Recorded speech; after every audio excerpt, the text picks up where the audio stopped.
Oh, hey! I'm glad I caught you. You're probably wondering what this is above my head. What's that for? To fully understand the picture and what's going on, let's go back to a few days ago. First up, we'll go for the yellow one on the 365 target.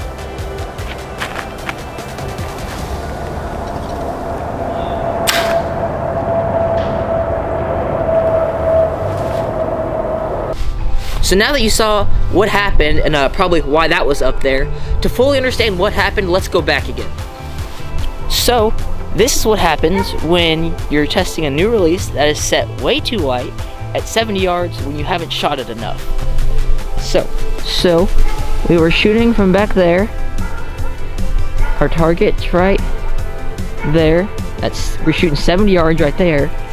Up here in the tree, about probably 30 yards past our target, we have some fletchings and our arrow stuck into the tree. Anytime you're shooting a new release, make sure you check how wide it is and shoot it and test a little bit up closer before you go straight to longer distances.